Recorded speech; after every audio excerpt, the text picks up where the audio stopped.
Rich Dad, Poor Dad by Robert Kiyosaki. Introduction. Having two dads offered me the choice of contrasting points of view, one of a rich man and one of a poor man. I had two fathers, a rich one and a poor one. One was highly educated and intelligent. He had a PhD and completed 4 years of undergraduate work in less than 2 years. He then went on to Stanford University, the University of Chicago, and Northwestern University to do his advanced studies, all on full financial scholarships. The other father never finished the 8th grade. Both men were successful in their careers, working hard all their lives. Both earned substantial incomes, yet one always struggled financially. The other would become one of the richest men in Hawaii. One died leaving tens of millions of dollars to his family, charities, and his church. The other left bills to be paid. Both men were strong, charismatic, and influential. Both men offered me advice, but they did not advise the same things. Both men believed strongly in education but did not recommend the same course of study. If I had had only one dad,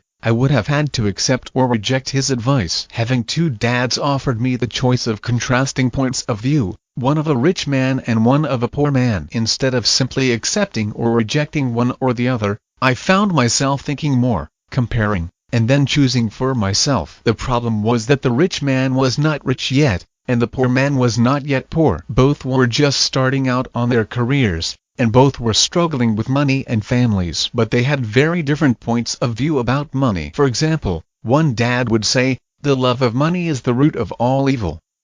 The other said, "The lack of money is the root of all evil." As a young boy, having two strong fathers both influencing me was difficult. I wanted to be a good son and listen, but the two fathers did not say the same things. The contrast in their points of view, particularly about money, was so extreme that I grew curious and intrigued. I began to start thinking for long periods of time about what each was saying. Much of my private time was spent reflecting, asking myself questions such as, "Why does he say that?" and then asking the same question of the other dad's statement. It would have been much easier to simply say, "Yeah, Hess right. I agree with that." Or to simply reject the point of view by saying, "The old man does not know what Hess talking about."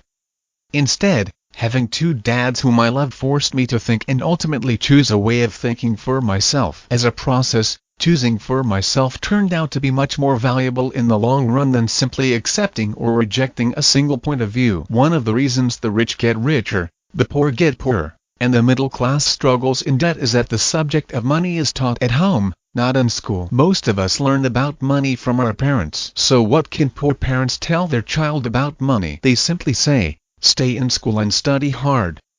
The child may graduate with excellent grades, but with a poor person's financial programming and mindset. Sadly, money is not taught in schools. Schools focus on scholastic and professional skills, but not on financial skills. This explains how smart bankers, doctors, and accountants who earn excellent grades may struggle financially all of their lives. Our staggering national debt is due in large part to highly educated politicians and government officials making financial decisions with little or no training in the subject of money. Today I often wonder what will soon happen when we have millions of people who need financial and medical assistance. They will be dependent upon their families or the government for financial support. What will happen when Medicare and Social Security run out of money? How will a nation survive if teaching children about money continues to be left to parents, most of whom will be, or already are, poor? Because I had two influential fathers, I learned from both of them. I had to think about each dad's advice, and in doing so, I gained valuable insight into the power and effect of one's thoughts on one's life. For example, one dad had a habit of saying,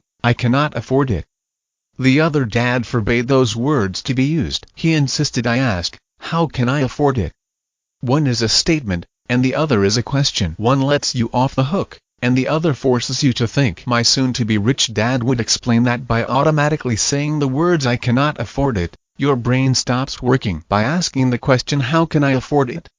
your brain is put to work. He did not mean that you should buy everything you want. He was fanatical about exercising your mind, the most powerful computer in the world. He say, "My brain gets stronger every day because I exercise it. The stronger it gets, the more money I can make."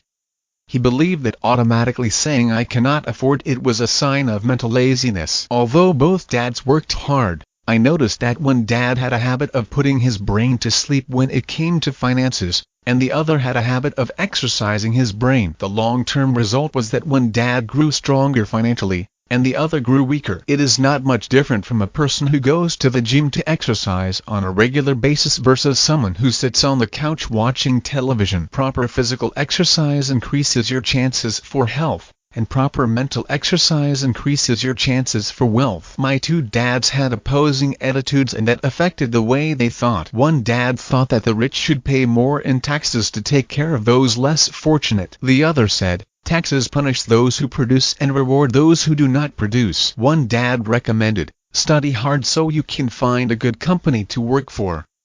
The other recommended, study hard so you can find a good company to buy. One dad said, the reason I am not rich is because I have you kids. The other said, the reason I must be rich is because I have you kids. One encouraged talking about money and business at the dinner table, while the other forbade the subject of money to be discussed over a meal. One said, when it comes to money, play it safe, do not take risks. The other said, learn to manage risk. One believed, our home is our largest investment and our greatest asset. The other believed, my house is a liability, and if your house is your largest investment, you are in trouble. Both dads paid their bills on time, yet one paid his bills first while the other paid his bills last. One dad believed in a company or the government taking care of you and your needs. He was always concerned about pay raises, retirement plans, medical benefits, sick leave, vacation days, and other perks. He was impressed with two of his uncles who joined the military and earned a retirement and entitlement package for life after 20 years of active service. He loved the idea of medical benefits and PX privileges the military provided its retirees. He also loved the tenure system available through the university. The idea of job protection for life and job benefits seemed more important, at times, than the job. He would often say, I have worked hard for the government, and I am entitled to these benefits. The other believed in total financial self-reliance. He spoke out against the entitlement mentality and how it created weak and financially needy people. He was emphatic about being financially competent. One dad struggled to save a few dollars. The other created investments. One dad taught me how to write an impressive resume so I could find a good job. The other taught me how to write strong business and financial plans so I could create jobs. Being a product of two strong dads allowed me the luxury of observing the effects different thoughts have on one's life. I noticed that people really do shape their lives through their thoughts. For example, my poor dad always said, I will never be rich. And that prophecy became reality. My rich dad, on the other hand, always referred to himself as rich. He would say things like, I am a rich man, and rich people do not do this. Even when he was flat broke after a major financial setback, he continued to refer to himself as a rich man. He would cover himself by saying, there is a difference between being poor and being broke. Broke is temporary, poor is eternal. My poor dad would say, I am not interested in money, or money does not matter.